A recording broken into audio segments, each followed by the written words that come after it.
Olá, pessoal, como vai? Tudo bem? Boa noite. Pessoal, eu estou fazendo essa apresentação um pouquinho rápida para a gente falar um pouco da contratação PJ, tá bom? A gente tem observado, principalmente com a mudança da legislação aí, já faz algum tempo, que as empresas elas têm buscado contratar profissionais da área de marketing, advogados, até mesmo contadores, administradores financeiros, que cuidam aí da parte de empréstimos e tal, trazer profissionais robustos de mercado, dada a falta de recursos financeiros, eles trazem esses profissionais como PJ, tá?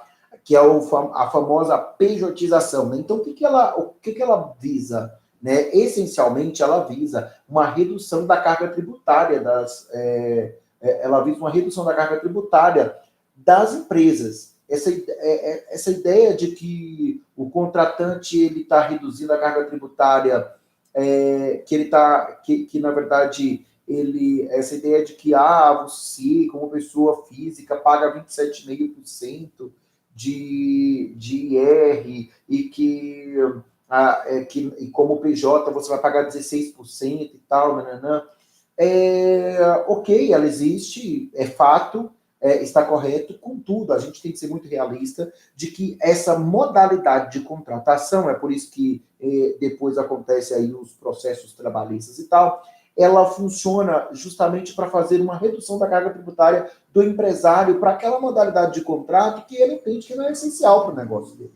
Né? Poxa, eu entendo que não seja essencial eu ter um gerente financeiro que cuida de empréstimos, ou ter um cara aqui que cuida do marketing do meu produto, eu não quero ter esse profissional aqui, até porque eu nem posso manter um cara desse robusto de mercado aqui, então eu contrato ele com o PJ, ele vem aqui, presta um serviço para mim, uma assessoria, uma consultoria, e depois ele segue a vida dele. Né? O que acontece com sua maioria é que existe uma subordinação, o cara tem um horário para entrar e para sair, né? E aí a gente começa a entrar em umas questões aí que eu vou deixar por conta dos advogados fazer essa análise, até porque existe risco aí de INSS, FGTS e outros encargos que, num primeiro momento, há redução, mas sim pode ser cobrada essa restituição. Ponto. Né? Então, existe uma redução da carga tributária para ambos os lados? Existe. Qual que é maior para a empresa? Né? Então, como seletista, a empresa tem ali aproximadamente 27,8% de redução já na largada, nós temos uma redução quando é autônomo, na contratação de autônomo, tem uma redução ali de mais ou menos 20% na largada, principalmente se essa empresa não está na modalidade do Simples Nacional e está na modalidade de lucro presumido ou lucro real. Importante. Eu tenho visto empresas do Simples Nacional contratando na modalidade de PJ e eu até hoje me pergunto por quê. Por que ela incorrer neste risco? Né? Aí vai lá, manda o cara abrir um MEI, vai lá e contrata ele por esse MEI, e aí depois vai lá e faz os seguintes pagamentos. Férias, 13º ainda por cima. Eu ainda me pergunto por que eles fazem isso. Né? Mas ok, né? A gente não vai discutir. Às vezes seja uma questão apenas estratégica, o cara não quer ter aquele profissional ali por muito tempo, é uma contratação temporária e tal. Faz todo sentido do mundo. Agora, eu vou contratar o meu gerente de produção como PJ. E aí eu vou registrar ele, eu vou pedir para abrir um MEI. Aí eu vou pagar 15 pau para ele, mas eu vou pedir para abrir um MEI. Né? E aí eu vou fazer todos os pagamentos para ele todo mês, e quando chegar em férias, 13º, também vou pagar férias, 13º e tal. E aquele cara só vai declarar o MEI. Eu ainda me pergunto por que as pessoas resolvem tomar esse tipo de ação. Mas, e por que eu estou fazendo essa crítica? Porque é errado, e é um errado não econômico. Né? Então, porque eu costumo falar o seguinte, olha, você quer fazer errado? Não me conte, porque eu não sou advogado, eu sou contador. E há um problema sério em você abrir para a sua contabilidade alguns... vai lá, tenta encontrar uma forma inteligente de você abrir isso, porque para a gente isso é um risco a ser administrado. E muitas vezes a contabilidade não está afim ou não conhece como administrar esse risco. Tá bom? E aí você pode vir me contar, que eu vou escutar como advogado e vou te dar uma saída legal. Mas só que, no primeiro momento, seria importante vocês tomarem um certo cuidado com a maneira, com a modalidade como vocês costumam trazer esse profissional PJ para dentro da sua empresa, tá? Principalmente se você está no Simples Nacional e você não tem necessidade disso. Então, vamos lá. Aí nós temos a questão da comparação, né? E todas as vezes que chega um profissional aqui e fala, olha, queria que você abrisse uma empresa para mim porque eu vou ser PJ, né? E aí eu começo a fazer algumas análises. Eu monto para ele qual seria o resultado dele sendo seletista, monto para ele qual seria o resultado dele sendo autônomo e monto para ele qual seria o resultado dele sendo pessoa jurídica, né? E aí eu falo para ele qual é o salário base que está sendo discutido aqui. Porque o salário base que está sendo discutido aqui, ele tem que ser levado em consideração. E você, contratante de um profissional que ele é PJ, tenta ter essa tabelinha para o cara conseguir enxergar isso. Talvez você não queira que ele saiba disso durante o processo de entrevista, mas só que quando ele encontra um contador como o Glauberto, o contador vai fazer essa análise para o cara. Porque eu vou instruir para o cara que hoje, aquilo que ele não paga aquilo que ele não está recebendo de FGTS, ele precisa garantir uma poupancinha para fazer isso, que aquilo que ele não está recebendo que ele não está pagando que ele não está recebendo de férias, né, 13º, se porventura não for receber, ele precisa garantir isso para o final do ano. Como é que ele está se programando para fazer isso, né? Então, eu vou orientá-lo. Então, seria importante, talvez, vocês já terem essa tabelinha até para mostrar para o cara. Até porque o líquido no final do dia, que é o que o contratado vai receber, ele, na modalidade PJ, no primeiro momento, parece até ser maior. Mas, na verdade, não é que ele é maior. É que existe uma série de custos ali por trás ali que ele precisa ir lá e garantir isso, entendeu? Reservar esse dinheirinho no final do ano para ter o 13º, para as férias, que ele não vai ter férias e tal. Então, seria importante isso. Normalmente, sim, o líquido, queridos, ele sai mais barato. O líquido a receber, aquilo que realmente está no seu bolso, como pessoa jurídica, realmente sai um pouquinho maior. Mas a gente precisa observar como isso sai maior. E aí eu entro na minha... Qual é a escolha certa do regime tributário? Qual é a escolha certa da atividade? Qual é a escolha certa do regime tributário? Contratantes. Ao contratar um PJ, tem uma tabela do Simples Nacional e das atividades que esse cara vai prestar. Se ele é engenheiro de produção, ele é engenheiro de produção. Existe uma tabela para isso. Na hora de você grosapar o valor que ele vai receber, deixe isso ciente, o empresário ciente disso, porque isso causa insatisfação na pessoa. E às vezes ele já aceitou a sua oportunidade, ele já comunicou essa oportunidade lá para outra empresa, e aí talvez não dá mais, a Inês está morta, mas em alguns casos não está morta. E eu já vi profissionais voltar para vocês para poder fazer o seguinte, olha, quando você montou para mim a base, você disse para mim que eu seria tributado a 6% em um código de atividade errada, em um KNAI errado, que não é a realidade dele. Aí você vai lá e o cara volta lá. Eu já vi um contador sendo contratado como administrador porque se ele colocasse atividade de contabilidade lá, ele teria que pagar o CRC, ele teria que fazer essa regularização no CRC. E às vezes você contrata um gerente contábil dizendo que é gerente contábil, colocando no contrato que é gerente contábil, e o cara ele é administrador. Não pode. E ele vai ser PJ. Não pode. Então, é importante que a modalidade, a pejotização, ela está entrando aí no circuito. Nós temos orientado os clientes como fazer isso da melhor forma possível, porque, veja, existem formas inteligentes de ser econômicos e nós podemos levar isso para vocês. A única diferença é que a gente tem que fazer isso com responsabilidade, porque existe um risco a ser administrado. Quanto maior é o risco, maior é o ganho que você tem. Belezinha? Aí nós vamos para a próxima etapa. E quando a gente fala em próxima etapa nem todas as atividades podem ser Simples Nacional. Veja bem, tem atividades que obrigatoriamente elas são de lucro presumido. Lucro real não vou discutir aqui, porque dificilmente você vai ver um PJ como lucro real. Se tiver, manda ele aqui para a gente, que a gente vai conversar com ele para entender essa situação de direito. Mas, em sua maioria, ele é lucro presumido. Se é lucro presumido, queridos, nós temos que tomar cuidado com o formato. Até porque sendo muito honesto, quando você está no anexo 5 ou 6, não me lembro agora exato, que você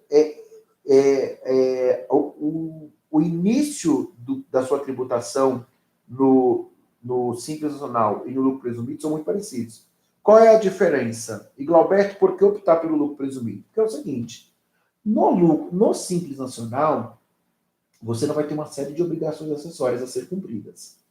Agora, no lucro presumido, você vai ter algumas obrigações acessórias que você deve cumprir. E aí eu acho que o molho sai mais caro que o peixe. Eu tenho um amigo que fala isso, e é a verdade. Um outro ponto vamos lá, vamos definir o código de atividade desse cara, o objeto social desse cara. Tá? É extremamente importante definir o objeto social desse cara. Alberto, eu quero ser PJ numa empresa e eu vou ser contratado, e aí quero abrir uma empresa unipessoal, uma sociedade limitada unipessoal, porque eu li em algum lugar que eu posso ser. Não, você não pode ser. Não faz sentido. E aí existe uma série de pontos que depois a gente pode detalhar para vocês vindo a ter a contabilidade, que a gente vai lá e orienta do porquê que não. Tá? Não porque é errado. Né? Então, existe um porquê que a legislação foi ajustada, o Código Civil, lá no seu artigo, acho que, salvo engano, 1055 a 1072, para definir, para enquadrar aquela pessoa como unipessoal. Qual é a necessidade de você, que vai emitir uma nota por mês, que vai prestar o serviço como gerente administrativo de uma empresa, fazer esse tipo de emissão de nota? Não faça isso. Né? Eu quero ser uma Eireli. O capital social de uma Eireli são 100 vezes o salário mínimo. Amados, para que fazer isso? Né? Então, não, porque você vai proteger os bens os seus bens patrimoniais, porque tem gente que sai criando teorias. Por quê? Você está disposto a fazer uma fraude no mercado? Não é isso, cara. Entendeu? Então, assim, a gente deveria passar a entender a necessidade do outro e trazer para a gente a responsabilidade de garantir o tipo de empresa adequada para aquela situação, tá bom? E não é Eireli, não é unipessoal, tá bom? Abre lá, esses dias chegou uma aqui e falou, olha, porque o meu contratante falou que só contrata empresa, sociedade limitada, eu e meu sócio. Aí o que eu vou fazer? Eu resolvi fazer o seguinte, vou colocar meu filho aqui na sociedade, vou dar 50% da sociedade para ele. Por que, empresário? Você que está indo contratar um PJ vai contratar somente empresa limitada. No que isso reduz o seu risco? Eu fosse você, eu tentaria observar a essência do que está sendo feito com o seu advogado, que esse tipo de orientação está incorreta. Outra coisa, além do objeto social e da tipicidade da tipicidade da empresa, nós temos que estabelecer corretamente o requerimento do empresário, fazer o preenchimento. Quando é requerimento de empresário, é contrato social. Para PJ, para mim, não faz um certo sentido, mas ok. Então, você tem que observar. E você tem que observar aí, quando você resolve não estar mais no Simples Nacional, porque você não pode entrar no Simples Nacional ou coisa do tipo, você tem que estar no lucro presumido. Então, você tem que buscar aquela empresa você tem que buscar um domicílio fiscal que seja mais barato para sua empresa.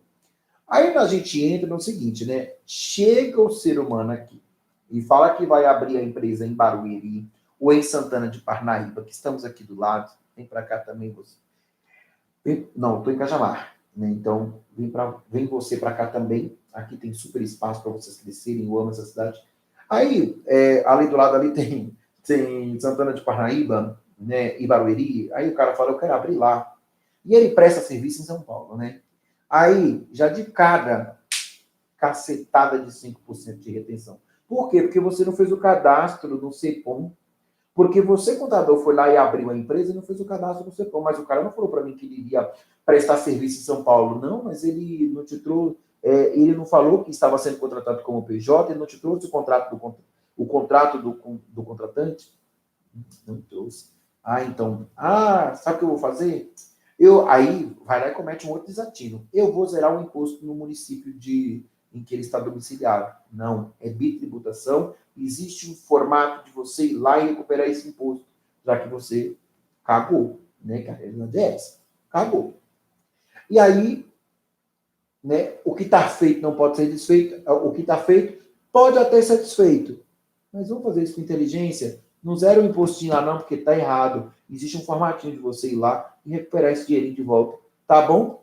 Com uma cartinha simples. Procura a gente explica como. E uma coisa que é super importante é, como eu falei para vocês, né, frisar, né, e eu quero frisar isso aqui, eu não vou discutir aqui lucro real quando eu estiver falando de PJ. E quando você, PJ, me procurar para tirar dúvidas, não queira discutir comigo lucro real.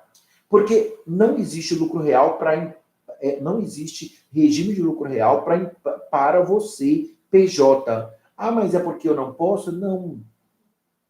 O regime tributário é uma opção. Porém, existem algumas regras que delimitam essa opção. Existe o bom senso. É o bom senso que eu estou me apegando neste momento para dizer que lucro real, não. Lucro presumido pode acontecer quando você não pode estar no Simples Nacional. E aí a gente analisa caso a caso. Normalmente, Simples Nacional. Mas o Simples Nacional tem uma carga tributária maior, Glauberto. Cara, tem sim uma carga tributária maior. Porém, você, contador, que queira fazer certo, você realmente vai colocar um cara que não porque o Simples Nacional não é só a carga tributária. O Simples Nacional ele não foi construído para você, microempresa, empresa de pequeno porte, que queira ter uma carga tributária menor. Não é só isso, mas que você tem simplicidade na operação, que você tem simplicidade nos seus controles, que você, empresário, esteja no início de atividade e esteja se estabelecendo no mercado. É isso. Simples Nacional é isso. A Lei 123 de 2006 ela foi construída com o intuito de ajudar o empresário a se estabelecer no mercado, aí chegando devagarzinho e crescendo e se desenvolvendo. Agora, cara, você vai lá e coloca o cara em um regime tributário que ele tem uma série de obrigações acessórias a serem cumpridas, que você não vai cumprir, porque a realidade é essa, contadores, você não vai cumprir. Mas só que você fala assim para mim assim, não, mas espera lá. Se eles tiverem um Simples Nacional, eu vou cumprir com as atividades assim, de uma maneira mais simples, de uma maneira mais tranquila, tendo um plano de contas, tendo um plano de contas que muito se assemelha às naturezas financeiras do caixa daquela empresa menor, não é isso? Então, se é essa a realidade, apresenta essa realidade para o cara e apresenta a diferença entre um regime e outro. Uma coisa super importante é que a gente não fala quando a empresa ela está no Simples Nacional, né? Que a gente deixa claro é que assim, ó, eu vou estar no Simples Nacional porque número exemplo, quando a empresa está no lucro presumido, uma coisa que é muito importante que eles não falam é que pode ser que a tributação no lucro presumido ela seja menor do que a do Simples Nacional. Pode ser, a depender da faixa que você está. O ponto é que é o seguinte, entre uma modalidade e outra, existe um calhamaço de lei desse tamanho que você precisa, você, contador, precisa estudá-la para ir lá e aplicar isso de maneira correta. Assim como, por isso que quando o cara passa dos 4 milhões e 800, você já deveria estar observando e estar construindo um cenário para que ou ele não passe dos 4 milhões e 800, porque às vezes ele está passando dos 4 milhões e 800 por puro erro na forma de como ele fatura os produtos, na forma como ele fatura os serviços, porque eu já vi empresas que vai lá e fatura tudo para depois ir lá e fazer um repasse. Tá? Então, pela falta de quebra de contrato, pela falta de análise do negócio, o cara ele sai cometendo uma série de desatinos. Então, como esse objetivo aqui é falar de você que está sendo contratado como PJ, vamos lá. Qual é a melhor modalidade, Glauberto? Ponto. É o Simples Nacional. Se eu não puder, por uma série de motivos, qual é a outra modalidade, Glauberto? Lucro presumido. Discute-se lucro real? Não, não discuto. Bom senso, pura e simplesmente isso. Tá? Então, eu acho